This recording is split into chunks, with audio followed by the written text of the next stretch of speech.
Hello everyone. In this video, we're going to be taking a look at Oedipus Tyrannus from lines 600 to 860. What I'd like you to do is to begin by considering the issues that we addressed at the end of the last video lecture. Take a few minutes by yourself to think about the issues explored here. I've already articulated those issues, but from lines 605 to 621, the characters discuss the distinction between rash and necessary haste in defense of a nation and its people. Who do you think is more correct? How does the text present these two issues, and who seems to be validated in their position? Or is there actually a conclusion that's reached between the two? If not, why not? If so, what is the conclusion? Then try to apply it to a real-world context. Think about how these issues are actually played out in today's society and in our own governmental system. What is the proper balance between haste and rashness? When does necessary haste become rashness? What is that balance, and what principles should guide such decisions when we make them?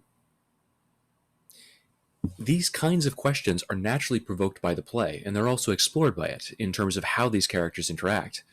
So too are they relevant to our own situation, to our world, because they're questions that we have to ask in every military intervention, in every governmental policy that we affect. When are we being rash? When are we acting too hastily? And when are we acting out of prudence? See how these ideas might play out in your understanding of the world today. Take a few minutes to think about these ideas and consider them from your own perspective, and then return to the video and we'll continue our conversation and unpacking and analysis of the various ideas in this text. Now, into this scene of conflict between Oedipus and Creon enters Jocasta. And Jocasta says in line 363, "What are you thinking? Why this outburst of fighting words? You should be ashamed, forcing your personal quarrels on us when the whole country is suffering from this sickness. Why don't you go inside, and Creon, please go home. There's no reason to cause this mayhem." So Jocasta enters in as this mediating force and argues the middle path. And she also registers a truth of this play, that regardless of the validity of either man's concerns or accusations, regardless of who is correct in this argument, and indeed regardless of the political and personal implications of it, whether Oedipus is vulnerable to assassination or Creon is a traitor, it doesn't matter. What really matters above anything, what is ultimately a kind of argument between two men, is the good, the welfare of the city and its citizens. You should be ashamed, forcing your personal quarrels on us when the whole city is suffering. Jocasta is not only the voice of reason, she's the voice of moral justice in relation to rulership. Creon himself picks up upon Oedipus's, let's say, tragic flaw, his hamartia. In line 673, he says to Oedipus, who is still enraged and not entirely placated by his wife and his mother's claims, "Look, you're as hateful now as you were first before. Your submission is as painful as your rage. It's in your nature, a kind of justice that you hurt yourself the most." There is again irony here, because Oedipus, in the execution of his sense of justice against himself, he will be the one who hurts himself most, as he blinds himself later on in the play. Here, that element of his nature, not a failing, but in fact an excess of virtue, this kind of wild justice that escapes all bounds, that goes beyond sense and reason and restraint, that kind of wild justice is the thing that destroys him, that hurts him the most, both in the play and in the context of his quest. Because if he hadn't entered into this argument with his father, the man he didn't know was his father, because he knew that he had the right of way, or believed that he had the right of way, none of this would have happened. If he hadn't devoted himself so wholeheartedly to the quest for Laius's murder, because of his sense of justice, he wouldn't be destroyed. In the end, it's that quest for truth and the quest for justice that undoes him. The chorus then goes on to become a mediating factor once again. It attempts to correct the leader of the nation by reminding him of his responsibilities and setting him right. The chorus says in line 681, "Only words blind suspicion, but that eats away at a man, even when it's wrong." And he continues on into antistrophe B. "Sir, I have said it many, many times. You can be sure I'd have to lose every shred of good sense before I'd turn away from you.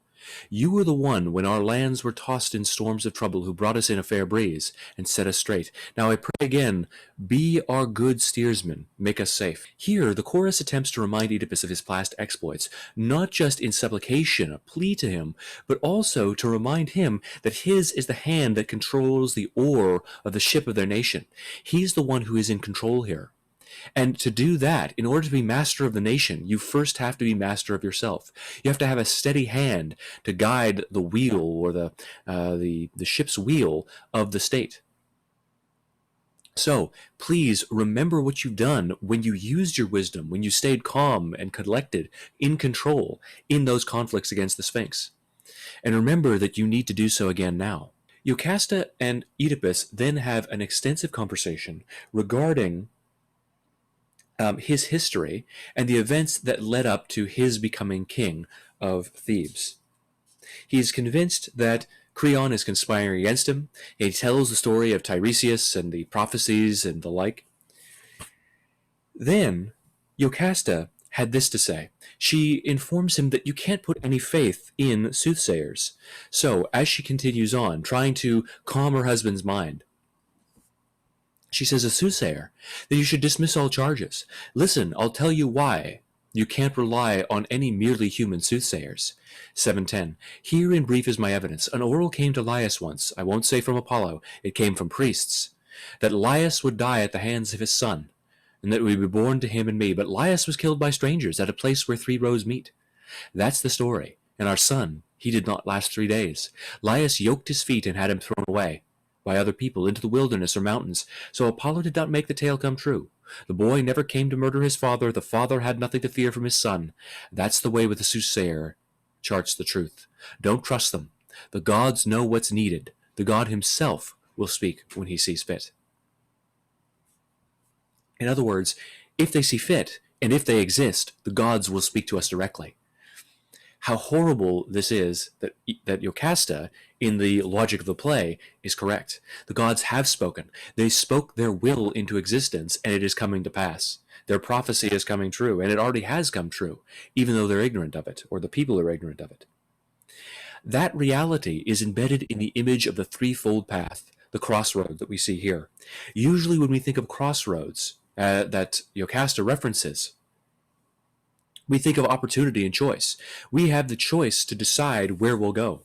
But at the same time, that crossroads symbol is an inversion, a kind of Aristotelian reversion that we've talked about. There's a reversal in tragedy of fortune, high to low, but there's also a reversal of expectation. The people that come to Oedipus to set right his mind, actually only trouble him further. Tiresias and the Corinthian man that we'll see later on in the play. Here, the same thing is true. This symbol that traditionally might represent choice, here represents the lack thereof. Because if every path diverges out from that crossroad, if you have a choice to make, the reverse is also true. That crossroad is the meeting place between all paths. Here, like we've said, Oedipus meets his fate on the very road that he took to try to avoid it. Because every single road that he tried to take, and every single road that he could have taken, ultimately led to that exact same point. So the threefold path becomes a representation of Oedipus's lack of choice. That every road that he walked down, whether he was walking from Thebes or from Corinth, was ultimately going to land him at that place where he killed his own father. Regardless of the actions that these characters undertake, and indeed thematically, regardless of the choices that anyone takes in order to try to avoid their fate, they are always constrained to it. They're always going to come to that same spot. Oedipus registers this failure on Jocasta's part to actually offer him comfort in the next line. He says, in response to Jocasta's assertion, recognizing that Tiresias might actually be half right, "What you're telling me shakes my soul, sends my mind reeling one way then another." Jocasta asks him what's wrong, and Oedipus then goes on to this lament. He begins to lose himself in terrors and fears that are only now becoming clearer to him. Oedipus has a terrifying thought, he says in line 743. "Oh gods, no, I think I've cursed myself, called down calamity I never knew. What do you mean? It scares me to look at you. A terrifying thought. What if the blind prophet can see? It will be all exposed if you can tell me just one thing more. Was he traveling with a small entourage, or in the force of a head of a large column? He had 5 men, including his herald. There was one carriage that Laius rode in on. And Oedipus says, "Oh, now I see. I did kill him. This exactly matches the story that I had, that Tiresias told me, and it exactly matches my experiences with this random stranger I met on the road all those years ago at the threefold path that you mentioned." Because he says in line 793 to 797, he said that I would kill my father. I heard Apollo's word and I ran, tried to flee a universe from Corinth to reach the same place that it would never see the fulfillment of that revolting prophecy. And he went to that threefold passing, that crossing between all roads. This is a reversal of tragedy. The reversal of tragedy is, again, that reversal of circumstance, but here we have the same thing. A reversal of intention and expectation. Jocasta tries to comfort Oedipus by saying, no, it's impossible. Soothsayers, their prophecies come from them, not from the gods. Let me tell you about the prophecy that didn't come true about Laius and my son. And Oedipus hears it and knows, oh, that threefold crossing. That's where I killed a man with 5 servants. It terrifies him, it destroys him, it tears him down. That's a reversal. Here we have other kinds of reversals, not just the reversal in status that defines the tragedy, a man who is successful moving to a place of desolation. We also have these reversals of expectation and intention that highlight and enhance the tragic nature. They try so desperately to escape their fate. Jocasta tries so desperately to comfort her husband. But in the end, intention and outcome are diametrically opposed. And the same is true when we meet the Corinthian slightly later on. Now, Jocasta is certain that this Corinthian that they call upon, the shepherd who knows the story, is going to alleviate Oedipus's fears. So in line 580, don't worry, I told you what he said. It's too well known for him to take back. The whole city heard it, it's not just me. But even if he tries to take back his tale, he cannot make the oracle prove true. Laius' death was not the one that was foretold. He did not die by his son's hands. That wretched child never killed him. He was dead himself long before the murderer. So much for soothsayers. After that, they'll never have me looking for answers, here, there, and everywhere. We then enter into the second stasimon. In order to understand what's going on in this chorus, and its representation of both human law, the laws that we construct for ourselves, and greater natural laws, the laws of nature that are set into place by the gods, we need to understand Grecian concepts or Hellenistic concepts regarding these two things. So I'm going to introduce 2 different terms to you here, nomos and phusis. Basically, they kind of vaguely conform to this idea of nature versus nurture. However, they're a good deal more complicated than that, and we don't have direct terms that we can apply in a one-to-one correlation to these ideas. Phusis is the intrinsic mode of being for any living thing on a fundamental level.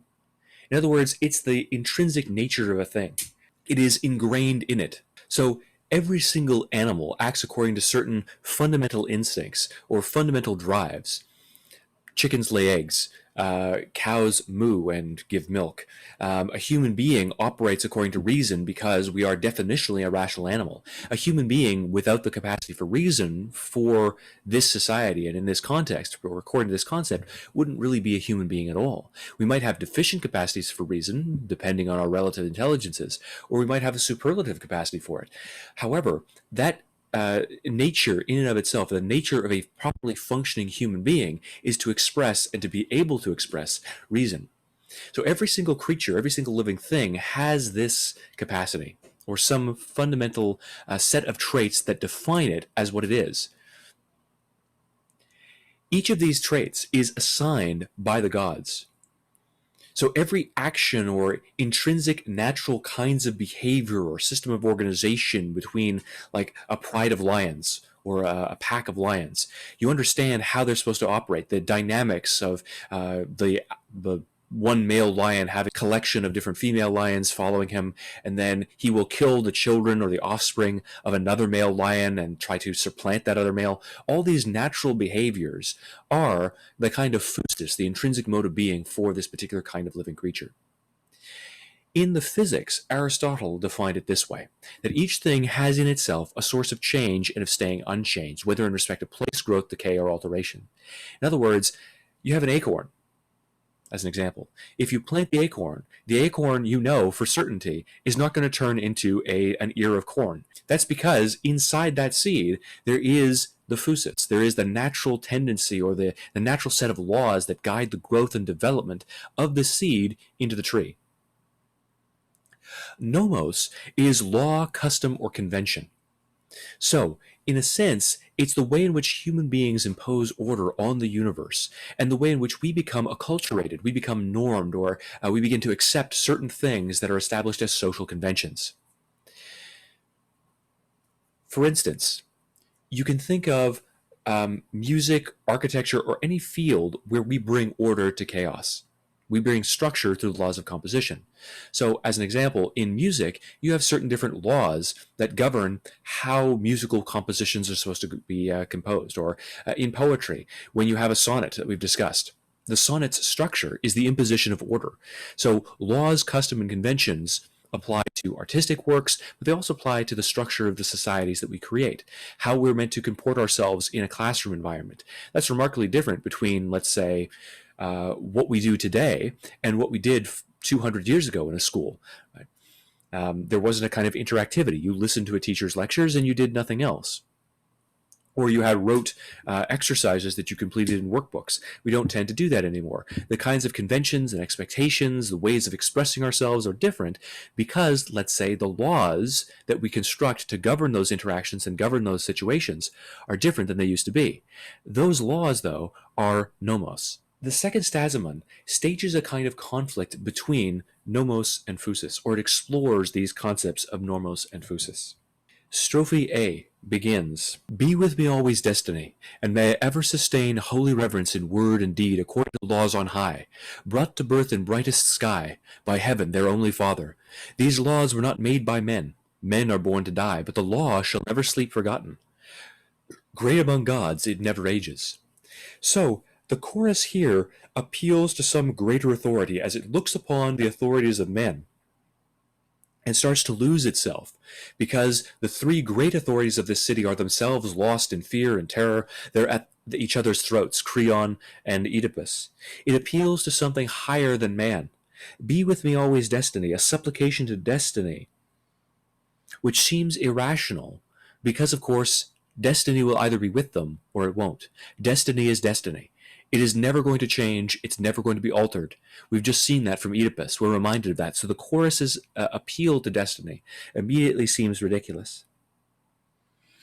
May I ever sustain holy reverence in word and deed according to the laws on high. This is like the physis. This is the structure of laws that are imposed by the gods and cannot be violated.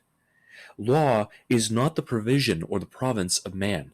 We have our laws that we construct, the laws of our society, but in the end, they all give way and are all transcended by those greater laws of gods.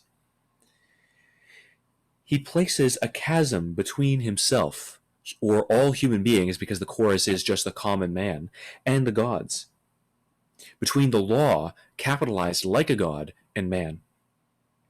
It was brought to birth in the brightest sky by heavens, their only Father. So human beings had no part in birthing the law. The law is beyond us. Their only Father was the heavens themselves. So it's like a god in itself. Laws were not made by man, men were born to die, but the law shall never sleep forgotten. Individual man is laid low by the law. They have no ability to transcend it, and that law is like destiny too. It's unassailable. Antistrophe A picks up upon this idea. It responds to this idea of law by suggesting that tyranny and hubris are contrary to these natural laws, the natural organizing principles, not for society, but for human beings. Hubris occurs when a man places himself over the law. Hubris is basically a kind of excessive pride. It also means to place oneself on a level equal to or greater than the gods, where you believe that you are larger than their gods. Tyranny and hubris are connected because the tyrant can easily begin to feel as if he has a position that is akin to the gods, and so develop an inflated perspective on himself. Hubris overflowing, a monstrous waste. Lost without measure, it climbs high, it rushes to a precipice jutting out. The end, no footfall saves it now, and so I pray the God will not dissolve what is good for our city, our wrestling for power. May God protect us always. So here we see the evolution of tyranny, that tyranny is this monstrous waste of potential, overflowing and destroying things, because it puts to death generative competition.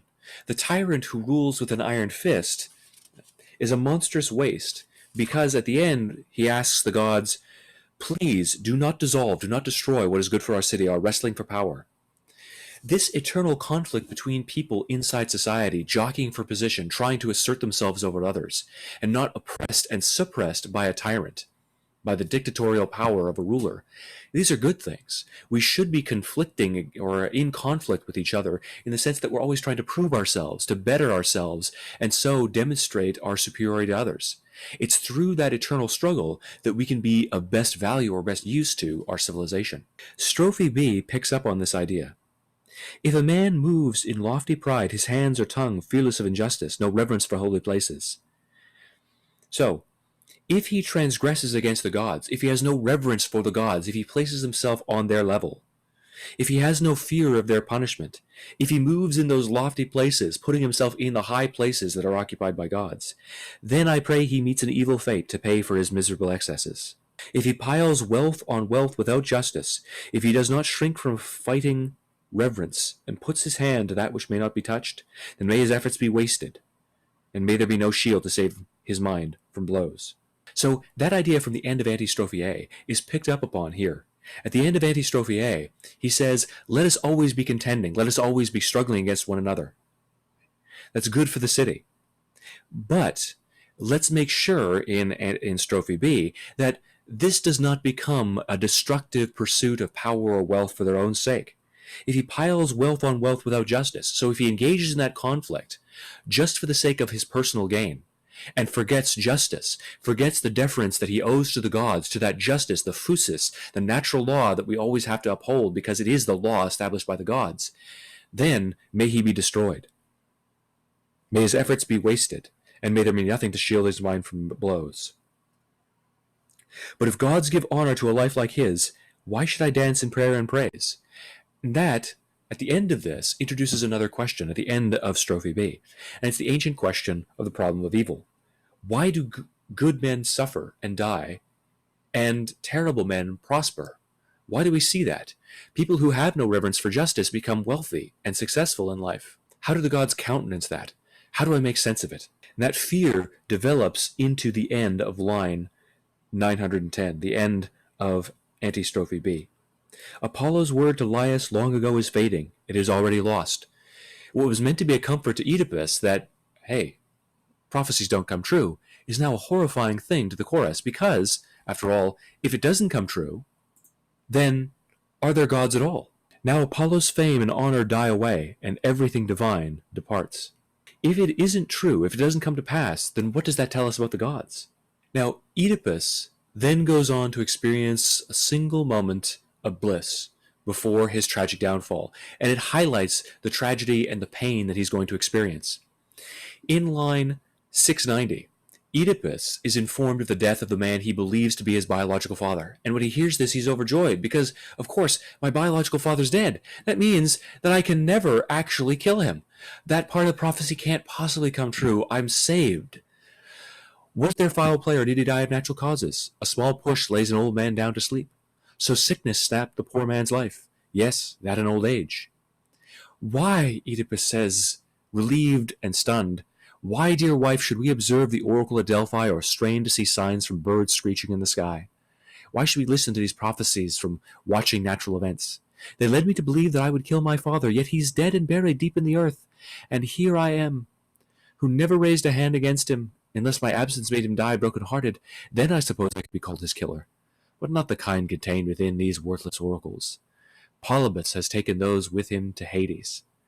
So to hell with the prophets, and to hell with their prophecies, their auguries. They're not coming true. And then the Corinthian tells him, oh wait, he wasn't your father. You were a foundling. And so all of that hope, all of that potential, all that possibility, the joy that Oedipus feels that weight has been taken off his shoulders, well, is placed right back on him, and the joy departs just like the divine. And that divine prophecy is affirmed. Jocasta makes a claim that is, of course, overturned. In line 977, she says, "Why be afraid? Chance governs human life, and we can never know what is to come. Live day by day as best you can. You must not fear this marriage to your mother. Many a man has slept with his own mother in a dream, but these things mean nothing if you bear life's burdens easily." Now, Jocasta speaks wiser than she knows, because it is the conclusion to that question raised by the second Stasimon. Everything divine departs. If the gods give honor to a life like his, why should I dance in prayer and praise? That problem of evil. Why do good men suffer and evil men succeed? Or why do they seem to? Jocasta, even though she is speaking against that, and she's saying there is no divine will, there is no fate, there is no destiny, it's all chance that governs human life, says something that the play conceives of as being true. We can never know what is to come, so live day by day as best you can. We don't know the fate that people will meet. And that, in fact, is the conclusion that the play itself reaches by its very end. So if you flip over right to the end of the play, line 1524. "Behold, all you who dwell in Thebes. This is Oedipus. He knew the riddle's answer, and he held great power, and we all looked on his success with envy. Now a terrible wave of trouble sweeps over him. Therefore, always look to the last day, and never say that a man is happy until he's crossed life's boundaries, free from grief." I'll have more to say about that next week. But the answer to that question, the problem of evil that we see around us, why do good men suffer and evil men seem to succeed? Where are the gods in that? Where is fate in that? How can this be just? How can gods exist if this is true? Is found right here. In the end, the fates will prevail. Destiny will override human choice, as if you had choice in the first place.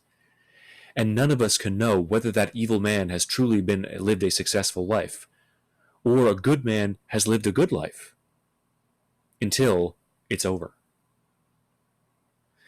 Always look to the last day, and then you'll see that destiny has come true, and that the will of the gods for good and evil men alike has actually been fulfilled. That is the conclusion that this play reaches, and the answer that it provides to the second Stasimon's argument between Nomos and Phusis. This argument between divine law and human law, the supremacy of divine law as it overtakes and overturns human will and agency, and also individual societies' laws. We're simply too small to ever grapple with those divine laws. In the next series of video lectures for next week, we'll be dealing with the last 500 lines of the play.